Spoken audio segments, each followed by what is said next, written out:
You're listening to the No Labels, No Limits podcast with best-selling author Sarah Box, where you get the inside scoop on the steps action takers and decision makers take to align their purpose to their principles and achieve their goals in business and life. We focus on the mantra, no labels, no limits, no excuses. Each week, you'll hear from remarkable guests who have overcome challenges and obstacles to succeed in the face of adversity. By listening to their stories, you'll get practical tips, tools, and resources you can implement today to bust through your own internalized prisons of worry and doubt. And now, without further ado, please welcome your commanding coach with plenty of chutzpah and heart, Sarah Box.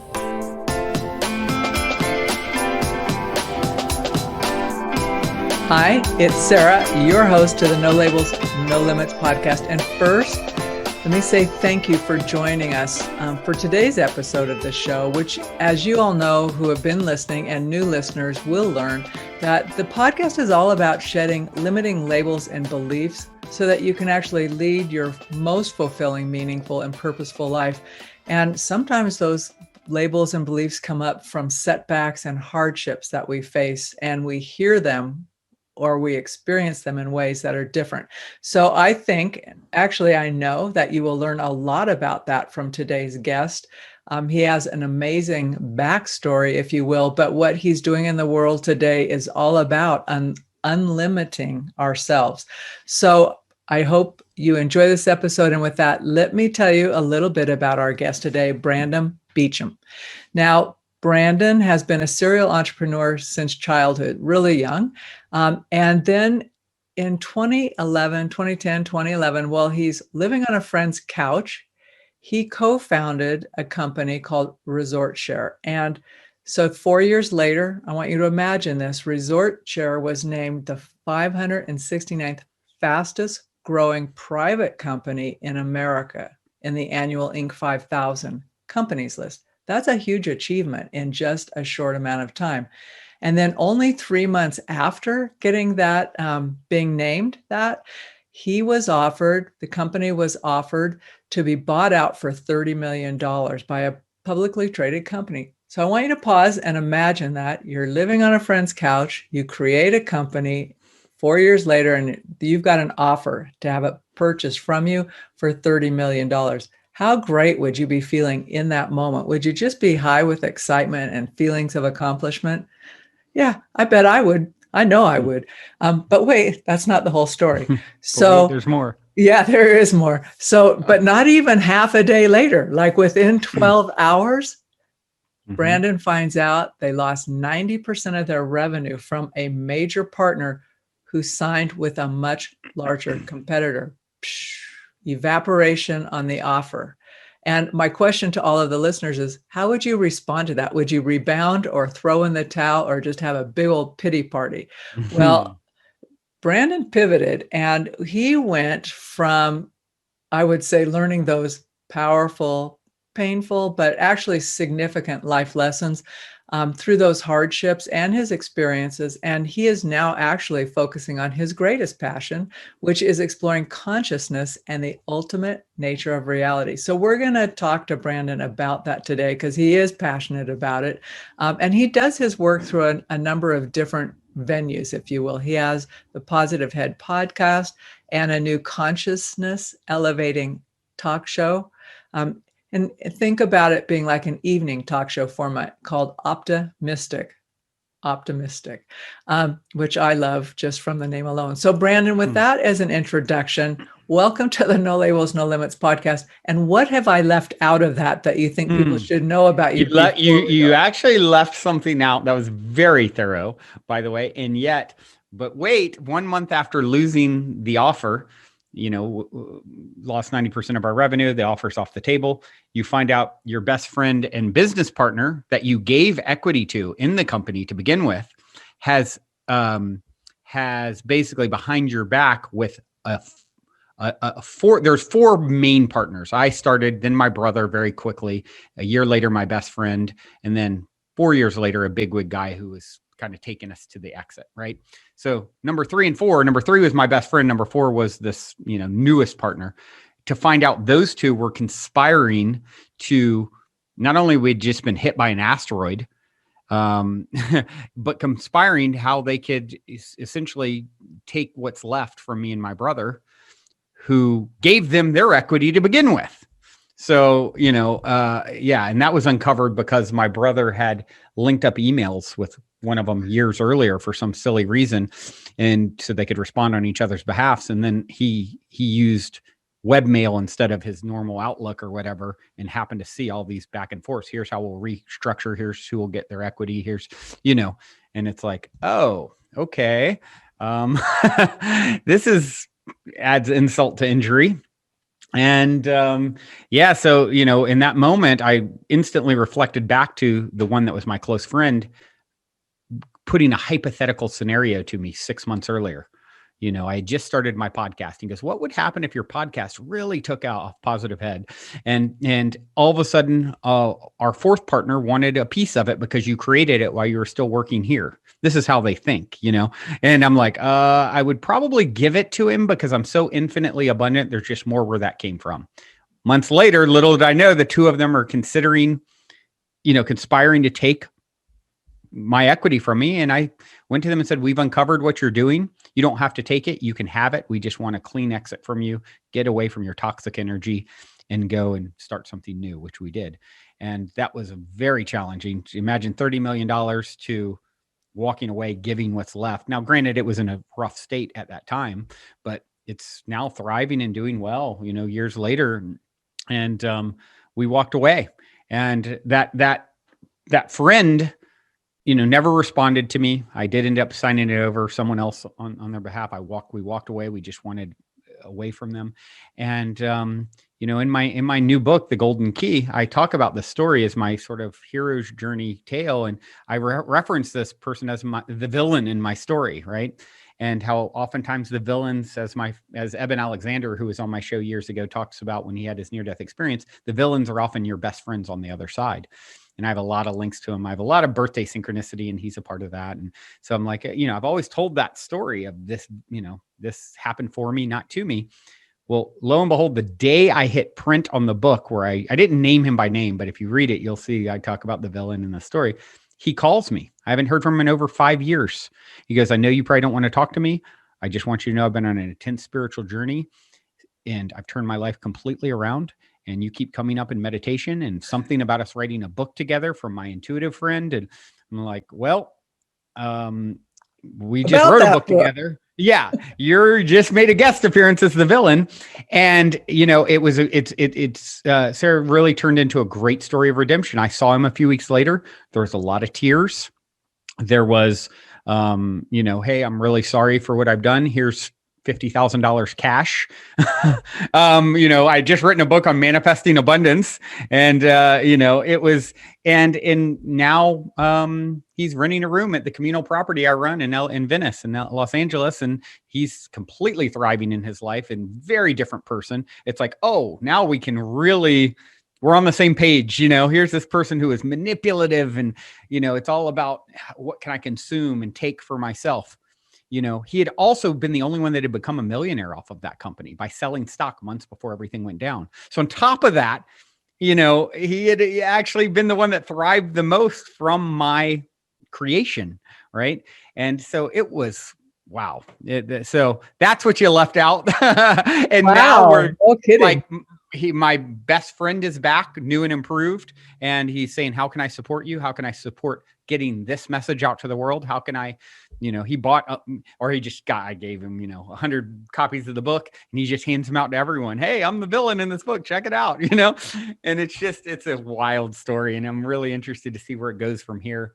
I want to go back because there's something, you talk about it really naturally that this occurred, and it can sound simple or straightforward, and it's not. But in that moment, when you had basically been sucker punched in your gut, you had a choice. You could have chosen to be bitter and vengeful, and you could have taken all of the more attack, quote unquote, attack philosophies and energies, right?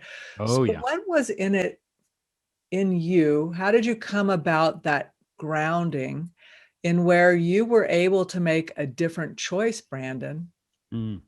That's such a great question. I'd had a lot of setup leading up to that in my life.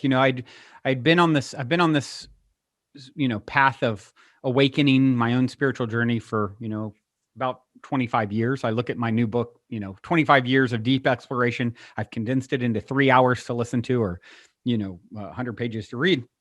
So I'd really been on this path of, I like to say on my podcast, we teach best what we most need to learn. And so it's one thing to understand all the stuff I talk about theoretically, all is one. It's all an extension of you. It's happening for you, not to you. All great, well, and good. As Mike Tyson says, everyone's got a plan until you get punched in the face. Exactly. And so, I had a lot of years of really just slowly but surely getting better and better.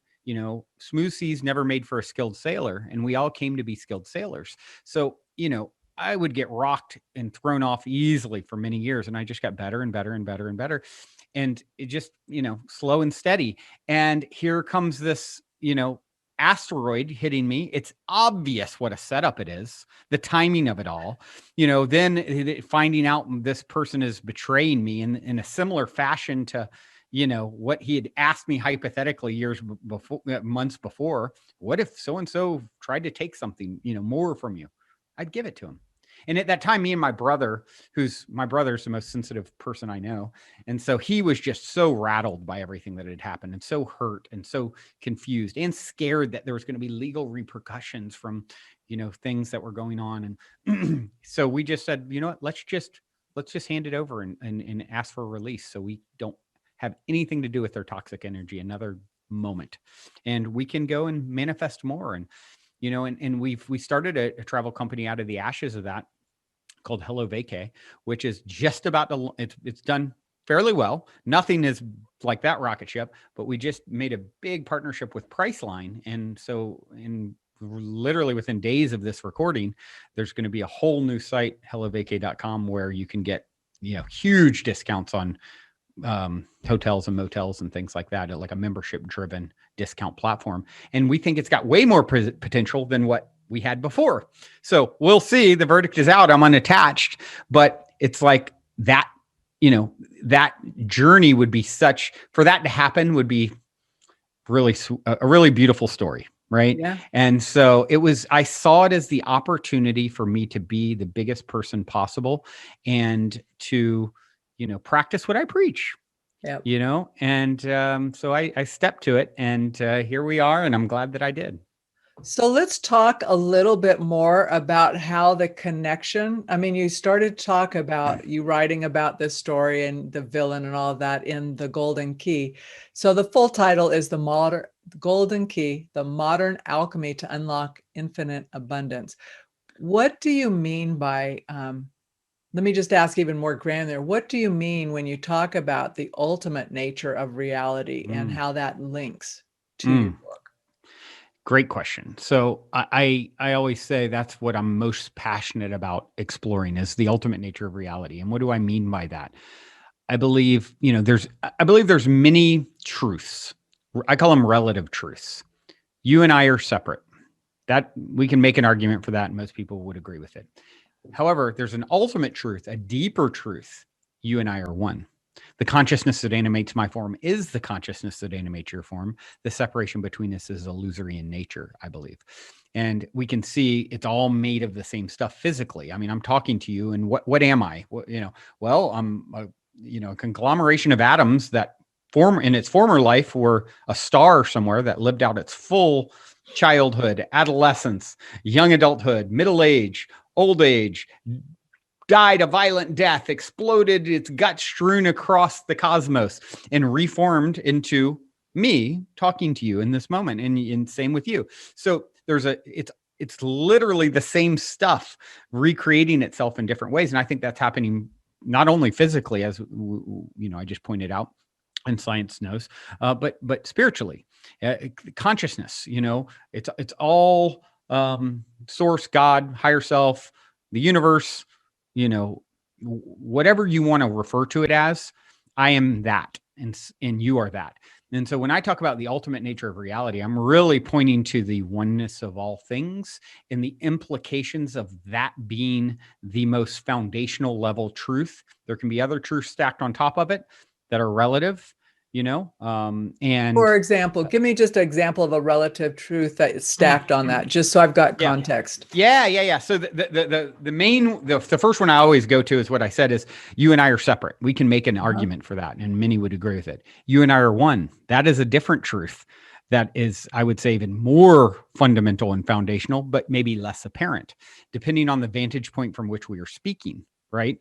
Time exists. Right? That's a truth. Like you and I had a time we came together today to record this.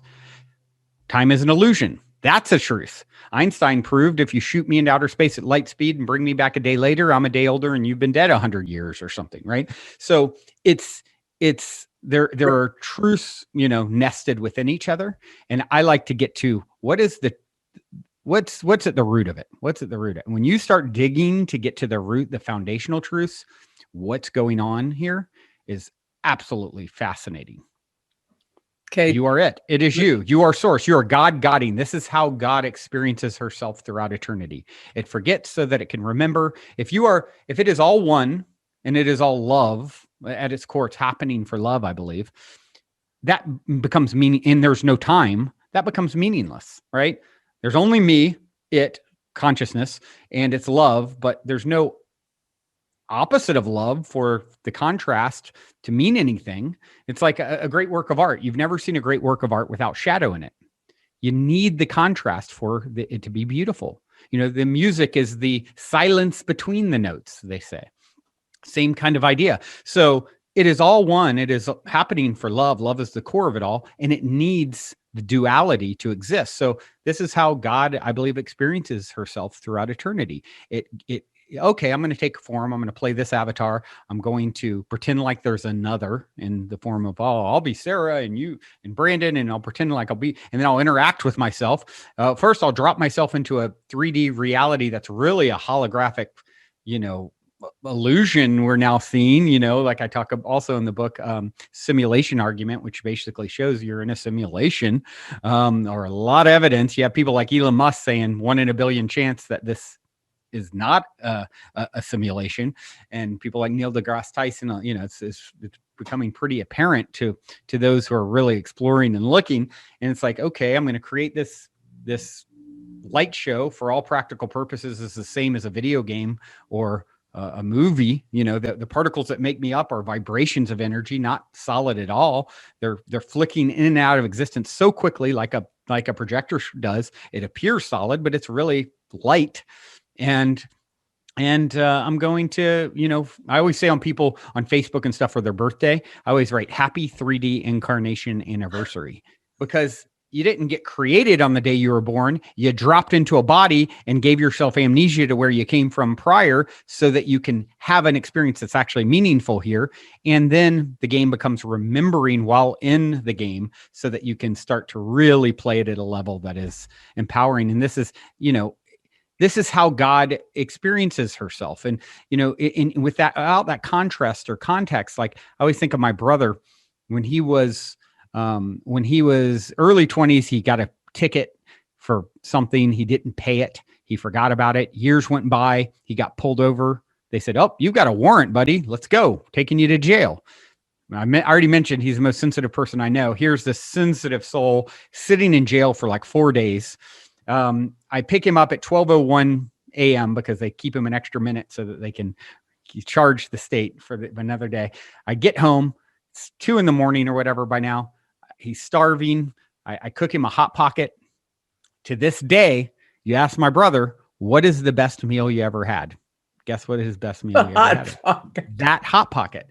That's what I'm talking about. That contrast gave him the fulfillment and enjoyment from this simple thing that you otherwise would take for granted. So this is what's going on. We choose to forget and experience hardship, pain, strife, negativity, so that when you wake up and remember, oh, actually, I'm it, and it is me. I am one with all of the abundance in the universe. I built this place.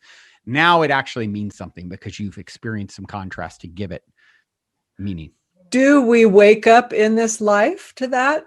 I mean, or is that something that we get close?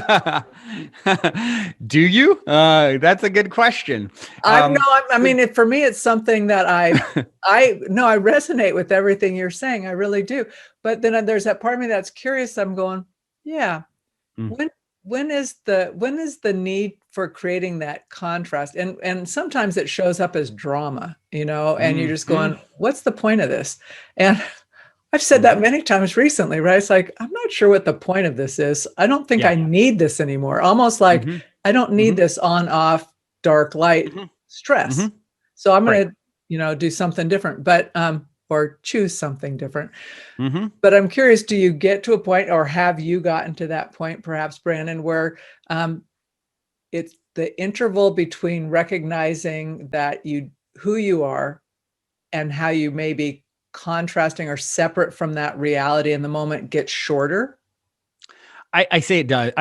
For me, I found it does. I can't go long with buying into the drama until it goes, oh, hold on a minute, Brandon, this is the trigger. It is okay. You can see what's happening here. Oh, what a perfect setup to really piss me off. Like, this is so well orchestrated, and it's well done, self.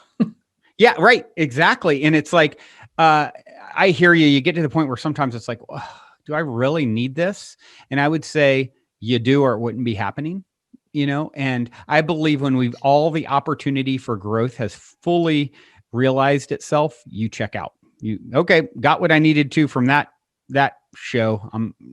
Exit stage right, And so that's my personal belief. And there's varying degrees of awareness of what's going on. Obviously, you have people who are here and they're learning at a very slow rate. You have people who are 80 years old who've never even considered that they came here to grow.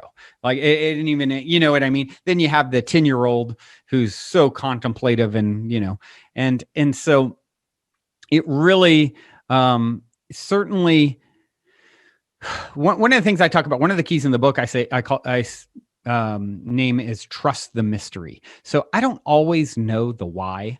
I just trust the process, that it is happening for me. There's something to learn from it. It's somehow a reflection of my vibrational offering, whether an hour ago, a week ago, a month ago, 10 years ago, another lifetime ago.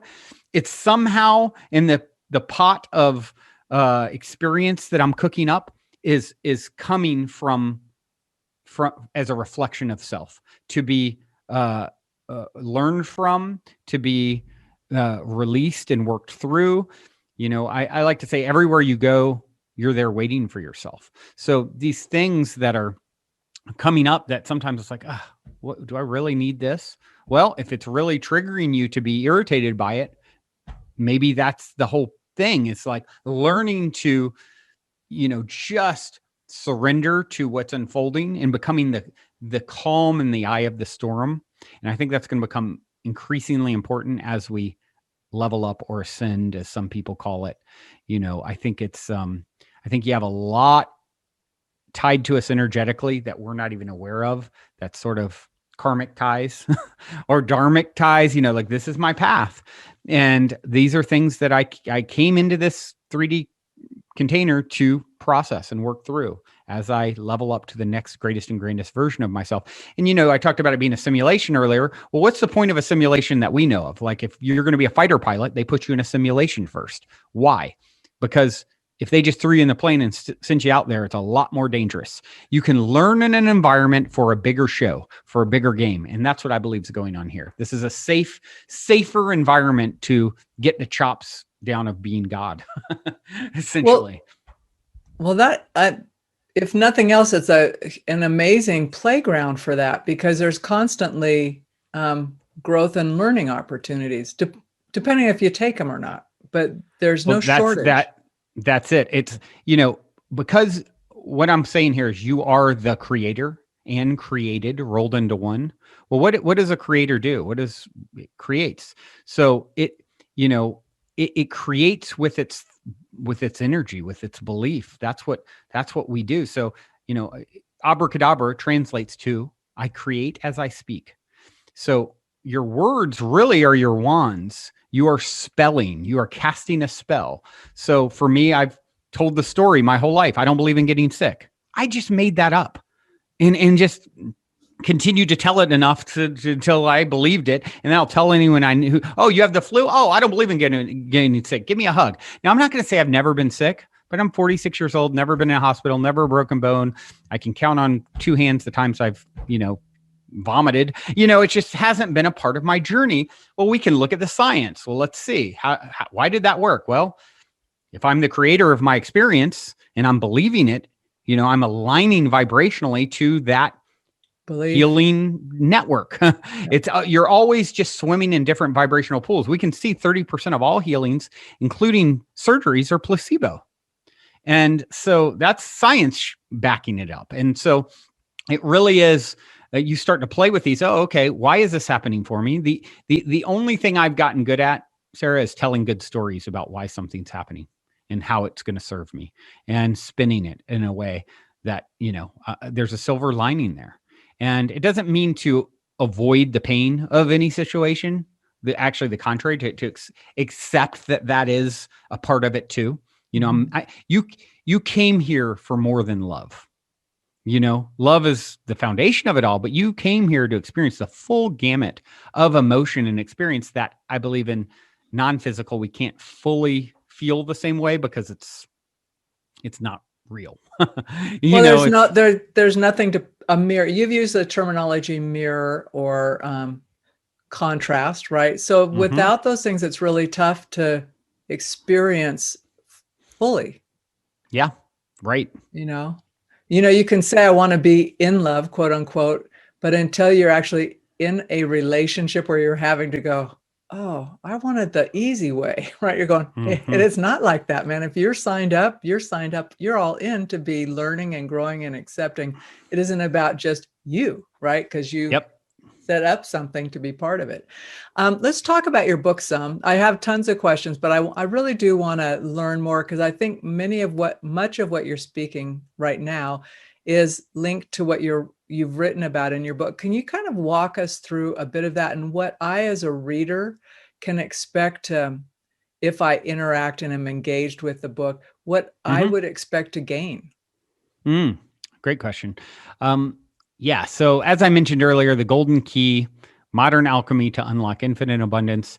I knew for many years I would write a book or books. And August 6th, I had a dream, and it was like, here's the subject, here's how you're going to release it in a unique way, here's the topics. And I'm like, okay, I will follow this inner guidance. And I just started every morning. I would get up and write, and I wanted it to be concise. I can be pretty verbose, in case you haven't noticed, and 1,400 podcast episodes, in 6 years, as of this week, 6 years, actually. Well, I'm glad you've gotten over being shy. Yeah, I've definitely gotten over that. And I can check that one off the list. And so I really wanted to condense down all my learnings, over 25 years of exploration of the ultimate nature of reality into something that is, really digestible. And so, with the golden key, I mean, the way I wanted to approach it is, abundance is such a big hot topic for people. And it's like, as I say in the book, abundance is your birthright, the quintessence of your being, the essence of the essence. It's what you are at its core. And so I wanted to really take people through a journey. There's 8 keys in it, 7 keys, and then the golden key that sort of ties them all together, right? And I sort of step people through with, hey, let's look at the science of what the nature, what is the nature of the situation in which you find yourself? Well, let's look at the science of it. Let's look at some of the things that, that I can rattle off a few of them if you'd like. Yeah, please do. Yeah. So you've got, the first key is see the oneness. The second key is know the illusion. The third key is focus your flow. The fourth key is align your intentions. The fifth key is be. The sixth key is trust the mystery.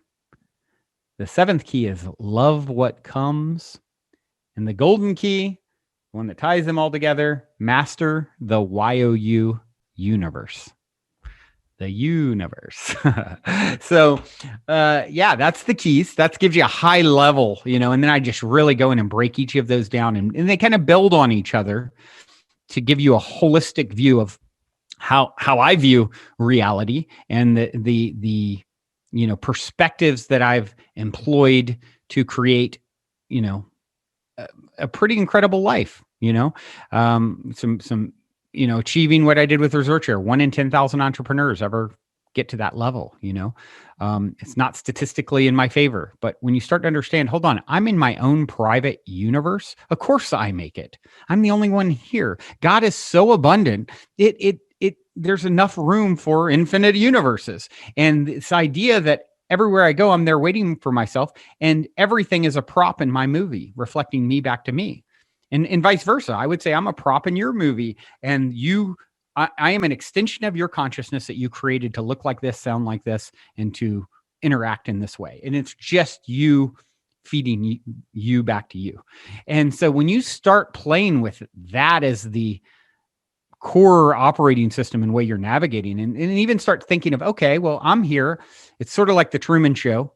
If you've ever seen the Truman Show, where it's like, hold on, this is everything's like happening around me. It's this big, production, and every prop that comes into your field, into your, that's a strong enough vibrational match that it appears in your movie. There's something there for you. And so my job becomes to curiously explore and to say, okay, why is this happening for me? What is this challenge? It's easy when it's, when it's good, right, and enjoyable. But why is, this, I had someone here at the communal property, the Mystic Manor, I move in. And as I mentioned earlier, I have some really crazy synchronicity story around my birthday. And this guy moved in and he had my birthday. And I'm like, oh, here we go. I know it's coming because, it's been a theme. And he ended up being extremely challenging in a way that I pushed my buttons and brought out shadow parts of myself I hadn't seen since I was 14. And then I'm like, and this is a gift. And I know he's here to help me to integrate and work through some of these things. And I didn't see an exit. I almost shut the whole thing down because he refused to leave. And then I remembered, hold on, Brandon, remember, if you get the lesson from him in the interaction, then a natural separation will occur because the universe just wants to be efficient. It just wants to expand and grow as me, through me. So if I get the lesson from my interactions with this other me, then I don't need to know the exit strategy. It'll work itself out. And that's exactly what happened in dramatic fashion. And then the day he left, it was like a tornado hit our house, like randomly. Everyone else's was fine. It was like an energy, like, probably lifetimes with this person where we just like ripped each other apart. And I found a peaceful solution by becoming my highest self. And he called me to do that. It was necessary to make it through. It's like the boss at the end of a video game level, and then you level up. And so I really, Sarah, strive at this point to view everyone else as the master and me as the student. So knowing that they're giving me whatever I need to become the next greatest and grandest version of myself, it doesn't mean they know it, right? The guy flicking you off on the freeway and cutting you off to push your buttons to, he doesn't know that he's acting as your teacher in that moment and helping you to sharpen your axe to become a smooth, a skilled sailor. He doesn't know that. But that's what I believe is happening. So, I just, navigate thinking, you take an example like that, you may have heard this one before where it's like, if you're holding a cup of coffee and I bump into you, what spills out? The extra, I don't know. Coffee, right? Why did coffee spill out? It's what was there. That was what was in the cup. Yep. So if someone bumps up against you and anger spills out. Oh, nice. Why did anger spill out? Right? Yeah, absolutely. So absolutely. Rumi said it well. He said, how will your mirror be polished if you're annoyed by every rub? And so a lot of these challenges, that's what they're there for. I'm trying to remember, there is a quote similar that I learned in Aikido years ago, as when I was in it. But it's basically what it means is the enemy I'm fighting is within me. Right. That's right. And boy, I kept thinking, I don't get that, right? But then you do get it. You're thinking there's not an external enemy, it's in you. And so that is one of my favorite things to ask. So like, and when I have a particularly challenging thing, I just sometimes look up at nature. I'm going, what is the lesson I am not getting here? Because I kind of want to get it and get done with it. Yep. Like to get it and get done with you. But you have a really cool philosophy on how you're selling your book. And I think it speaks to the content and to you as a person. So can you talk about your share philosophy on gifting your book and how that works? Yeah. You know, I decided to gift the book because I'm selfish. I call it the good kind of selfish. So the golden key, modern alchemy to unlock infinite abundance. I believe, you know, for me, and you know, we can have all kinds of philosophies. At the end of the day, what kind of results do they get, right? Actions, I mean, you know, results speak loudest. And they've gotten me, you know, these 8 keys by applying them to my life as the foundational core operating system of the way I navigate my reality, they have gotten me, you know, wonderful results. So I believe. And so, you know, part of that is, okay, well, if they've gotten me these great results and led me into a life that I'm really proud of and is enjoyable, doesn't mean there's not challenges, but I even embrace those. I know my challenges are blessings and all of that. It's like, how do I help as many other people as possible to live from this perspective? Because first off, there are no others. It's all me. So the more I help others, the more is going to come back to me, right? Energetically. It's like Gandhi said, if you want to find yourself, lose yourself in the service of others. The reason I believe that holds true is because there are no others. So great. How do I help as many other me's as possible? Or for one, I'm going to just gift the audio or ebook. If you have a code to download it, you know, you can get it or stream it, you can get them for free. Right. And then at the end of the book, I invite people to say, okay, let's carry this vibration forward by performing exercises, you know, over a number of days that just keep you in that vibrational pool. Cause everything, you know, is that, right? I always say the number one job we all have, the only job we have is to manage our vibration. You don't do something like work in order to have something like money, in order to be something like happy. You be something like happy and you find yourself doing and having things that are a vibrational match to that, right? So it all starts from within. So, okay, how do I give people the tools, the guidebook that I've implemented to do that for myself? And I'm going to do it because I'm selfish, because I know if the more I help them, the more comes back to me. And then at the end of the book, I invite people to, if it was really meaningful to them, they can come and part of an abundance manifestation game in these ongoing exercises, they can optionally choose to pay something for the book, any amount they want, right? And we're going to use that as a seed to sprout into greater abundance as part of the game. And then from there, when people do that, I take half of that money and share with the people who've been sharing. Anyone can create a code and share it with anyone else. So it becomes an abundance feedback loop where it's just like, let's just continue to spread the wisdom first and foremost. And then any financial abundance that flows in from this game, let's share that too. And it gives me the opportunity to practice what I preach, walk the talk, and, you know, create, you know, I read, I don't know if you know Notes from the Universe. A guy, Mike Dooley, does Notes from the Universe. I do know that. I love Notes from the Universe and how synchronistic and timely they can be sometimes. And you know, one came the other day that mirrored something that I've fantasized about for more than a decade. I always jokingly say, like, I dream about why am I doing everything that I'm doing? Because I want a really good afterlife party. You know, I think of getting to the other side and everyone who's played a role in my life and all the people that I benefited in some way are there. And we celebrate what a great success I was doing this human dance. And one of the Notes from the Universe recently was that very thing, talking about, you know, they're going to get up and speak at this party in your honor. And not only the people that you benefited and shifted their world, but the people that they benefited and I'm thinking, oh my gosh, this is what motivates me to do everything I do. I just want a really good afterlife party. You're a party guy. You want a celebration. Nice. Yep. So now you know. I love it. Okay, I've got a random question to ask you before we wrap up, and then I'm going to ask you to talk the best place people can hear more from you on your other platforms and stay connected with you. So folks, also, we'll have a link in our show notes to get the book. Just to know that there'll be a code in there for you to go and check it out. But Brandon, here's my random question for you, because I really was intrigued by everything I did on my research for you and learning. So I go to your page for your book and I'm learning more. And then because I'm nosy and I look at things and I see patterns, I'm going, interesting pricing structure. What is the significance of your $11.11, $8.88, $55.55? Share with me. Is it a numerology thing or what? Your birthday? Great question. Great question. My birthday is July 28th. No, it doesn't have to do with my birthday. So I love these number patterns. Well, for one, 8, you see 888 and things like that, and 8888 and a lot of 8s there on the site. You'll notice.